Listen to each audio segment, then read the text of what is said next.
Bismillahirrahmanirrahim. Kalimat paling agung yang diajarkan oleh Allah Subhanahu wa ta'ala kepada para nabi dan rasulnya adalah kalimat tauhid la ilaha illallah. Ini adalah kalimat yang paling agung yang diajarkan oleh Allah kepada para rasulnya. Dan kalimat ini lebih berat daripada dunia dan seisinya, ya.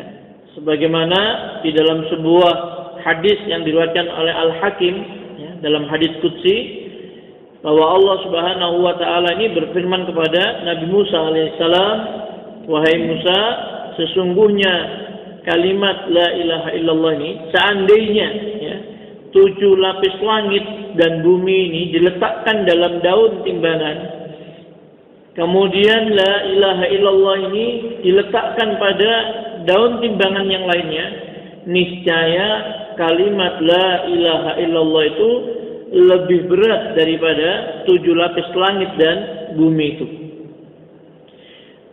Bapak Ibu sekalian yang dirahmati Allah Subhanahu wa taala, semua nabi yang diutus oleh Allah, seluruh rasul yang diutus oleh Allah Subhanahu wa taala ini memiliki tugas yang sama, yaitu mengajak manusia kepada kalimat tauhid la ilaha illallah, ya. Semua nabi dan rasul itu ditugaskan oleh Allah Subhanahu wa taala untuk menyeru manusia agar mereka tidak beribadah kecuali hanya kepada Allah Subhanahu wa taala. Tidak ada ilah yang hak untuk disembah, diibadahi selain Allah Subhanahu wa taala. Nah, kalimat ini adalah kalimat pertama, ya, yang mengantarkan seseorang ini masuk ke dalam pintu gerbang Islam. Jadi seandainya ada seorang, ya, di luar Islam, dia ingin masuk ke dalam agama Islam ini, maka yang pertama kali harus dilakukan adalah dia harus mengikrarkan kalimat tauhid ini. Dia harus bersaksi, asyhadu alla ilaha illallah wa asyhadu anna Muhammadar Rasulullah. Persaksian bahwa tidak ada ilah yang hak untuk diibadahi, disembah selain Allah, dan Muhammad adalah utusan Allah. Kalimat la ilaha illallah ini adalah kunci keselamatan, ya, yang abadi bagi mereka yang mengimani, mengikrarkan dan memenuhi tuntutannya. Ya, jadi kalau seseorang ini sudah mengimani kalimat la ilaha illallah, dia yakin, ya, dengan seyakin-yakinnya, jujur dia, tidak ada kedustaan di dalamnya. Kemudian dia ikrarkan kalimat tersebut, la ilaha illallah. Dan dia juga memenuhi tuntutannya, tuntutan la ilaha illallah. Dia tidak boleh beribadah kecuali hanya kepada Allah Subhanahu wa taala. Maka itu akan menjadi apa? Kunci, ya, keselamatan yang abadi bagi dia.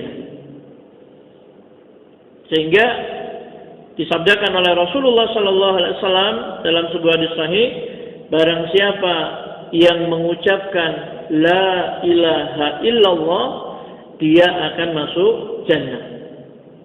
Man qala la ilaha illallah dakhalal jannah. Siapa yang mengucapkan la ilaha illallah, dia akan masuk surga. Kalimat ini sakral sekali, ya. Jadi seandainya ada orang yang dia ini selama 60 tahun atau 70 tahun dia berada dalam kekafirannya atau dia berada dalam kesyirikan, kemudian dia mengucapkan kalimat tauhid ini, ya, dia mengikrarkan kalimat la ilaha illallah dengan penuh keyakinan, ya, dengan penuh ketulusan, dia ini mengucapkan tidak ada ilah selain Allah. Maka dosa-dosa yang dia lakukan selama 60 tahun tadi lebur semuanya.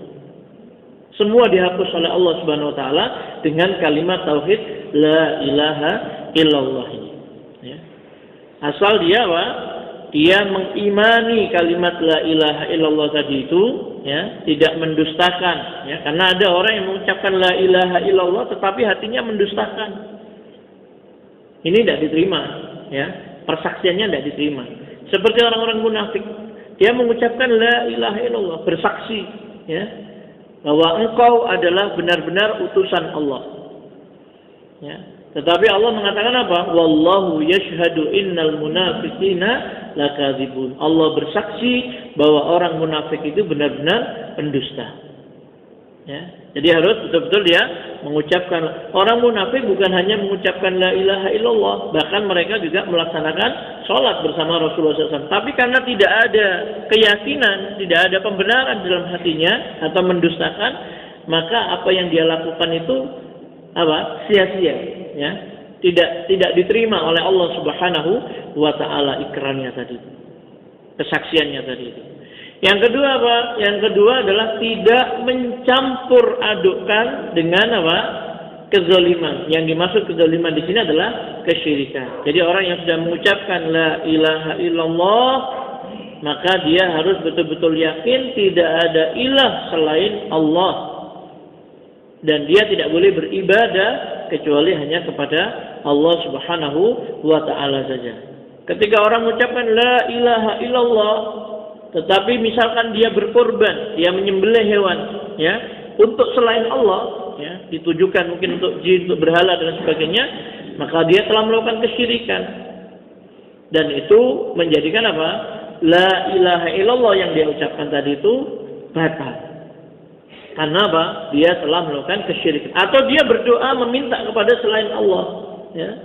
Minta kepada selain Allah Subhanahu wa taala. Dia menyeru, wahai malaikat Jibril, berilah aku rizki.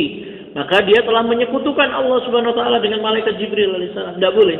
Ibadah itu hanya kepada Allah, ya. Iyyaka na'budu, hanya kepadamu ya Allah kami menyembah, beribadah. Wa iyyaka nasta'in, dan hanya kepadamu kami memohon pertolongan, ya. Ibadah hanya kepada Allah, minta pertolongan hanya kepada Allah. Ketika ibadah ditujukan untuk selain Allah, maka dia telah menyekutukan Allah Subhanahu wa taala, atau dengan kata lain dia telah berbuat syirik kepada Allah Subhanahu wa taala. Maka Allah katakan dalam Al-Qur'an apa? Walladzina amanu walam yalbisu imanahum bizulmin ulaika lahumul amnu wa hum muhtadun. Dan orang-orang yang beriman dan tidak mencampur adukkan iman mereka dengan kezaliman, yang dimaksud di sini adalah kesyirikan, ulaika lahumul amnu, mereka itulah orang-orang yang mendapatkan keamanan di akhirat. Wa hum muhtadun, dan merekalah orang-orang yang mendapatkan petunjuk, hidayah dari Allah Subhanahu wa taala. Maka keimanan kita ini harus kita jaga, ya. Tauhid kita sudah kita ikrarkan, asyhadu alla ilaha illallah wa asyhadu anna muhammadar rasulullah, maka ini harus kita jaga, jangan sampai ternodai, ya, oleh hal-hal yang bisa mengurangi kesempurnaan daripada tauhid tadi itu atau iman tadi, atau yang lebih parah lagi malah justru apa? Menghilangkan kalimat tauhid tadi itu.